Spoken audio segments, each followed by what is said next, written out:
Okay, running them. It's my three-step process. All right, my three-step process: finding them, funding them, running them. Now, running them is actually the most important part of the whole process. All right, because people don't realize that when you're buying storage facilities, you're actually buying a retail business. Okay, you're not investing in a house. Like, it's not passive income in the way like nothing is ever going to get done, right? So you have to be aware that you're going to have to answer the phone, right? So from 8 o'clock in the morning until 8 o'clock at night, you got to answer the phone. Like, I talked to one of my students yesterday on a coaching call, and he was like, somebody called me at like 11:30 last night. 11:30 last night. I was like, you didn't answer the phone, did you? He was like, no, I went to voicemail, but he wanted to make a payment. Right. So they're like, you have to realize like they are calling at all random times of the night and day and whenever, right? So you have to be able to answer the phone or pay somebody to do that, right? So for 8 o'clock in the morning to 8 o'clock in the night, we answer our phones.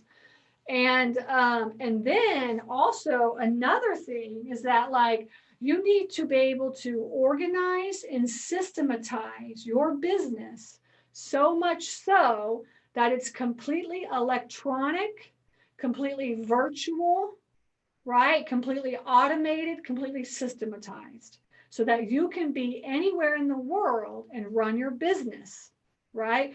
So why purchase a storage facility, which I saw here on the chat? Everybody wants passive income, right? Why build something that you have to work in every single day? That is not passive income.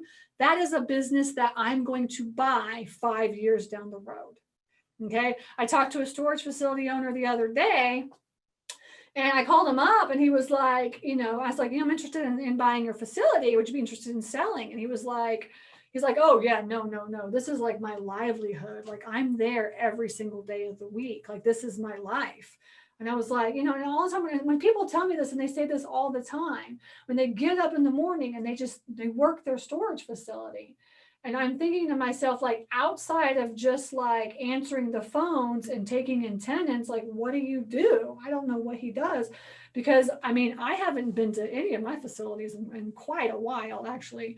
And my husband, he'll maybe go like once a month, and check on the facilities. Or we have like our boots on the ground person that kind of manages our facilities. And so you want to run them and automate them so much so that somebody else is doing the work for you. Okay, you got to put that into your budget and run your numbers in that budget so that you can have somebody doing that for you, right? Because what I notice is a lot of storage facility owners, and actually new students either, they're like, oh, I can just run it myself and save like, whatever, $500 a month or something like this. And it's like, for $500 a month, you could be like out looking for a whole nother storage facility, right? Or like doing something else to make some money, right? So anyway, so we're going to write down run them. Running them is the most important part of the equation, right? Number one, you want to make it completely virtual, right? You have project management, like not projects, sorry, property management software that you can just like, people go online now and reserve their stuff. There's no reason to have an office anymore. There's no reason at all. And so we own a lot of storage facilities. We have no office at all. Okay. Completely contactless. We've been that way since the beginning. But, a lot of storage facility owners, when COVID hit, I mean, that hurt them really bad, right? They had to really kind of like, change everything, because people had to come in, sign the contract and stuff. Whereas like we were already like that. So for us, like COVID, like nothing happened for us for COVID, right? Virtual, make it virtual. All right. You want to make it electronic, right? So I already talked about that a little bit. Like your business, everything is in the cloud now. Everything that you do is in the cloud. Nothing is saved on your computer. Everything is just saved in the cloud. We have like our storage facility, and then we have like all of our folders with all of our different locations, and everything goes into the cloud, right? And it's because our team is virtual. So like we have people all over, and they need to be able to get in and do all what they need to do, right? All right. So a virtual and electronic, and there's property management softwares that you would use to manage all this, and then Google Drive. Google Drive. Okay?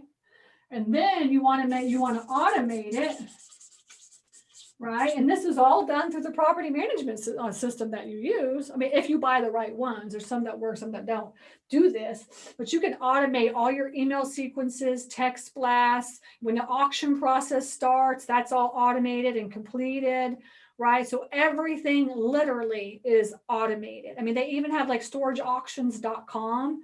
It's where you can do your auction right online now, right? So everything is online for you. So automatic and systematized,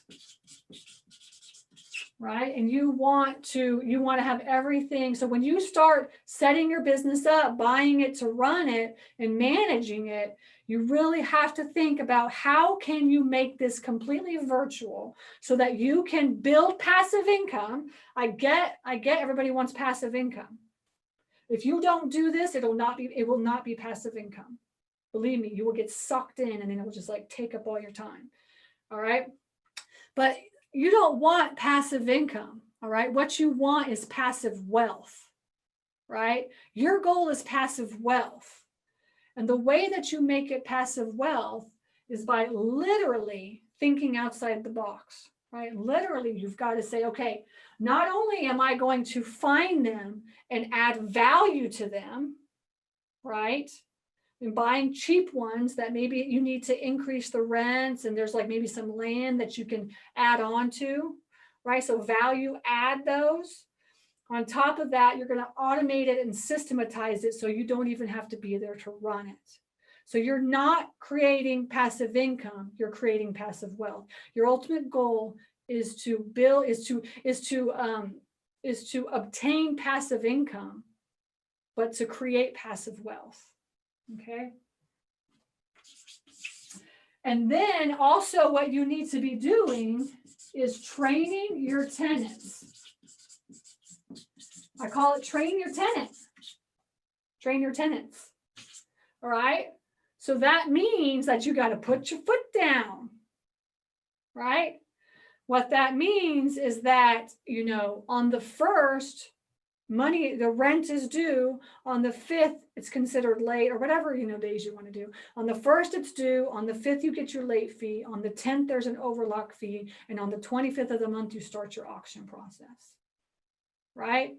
And you train your tenants to know that if they don't pay their rent on the 1st, by the end of the month, they're paying like a $50 to $60 late charge for all of the different steps that they have, including the rent that they owe. I'm sorry, as well as the rent that they owe. Okay. So if they pay like $50 a month or $60 or $100 a month, and then by the end of the month, they have like a $60 late fee for not paying. All right. The only way that you're ever going to get your tenants to pay is if you have late fees and you stick to them. Okay. So that's why I say train your tenants so that they know that your rules are your rules.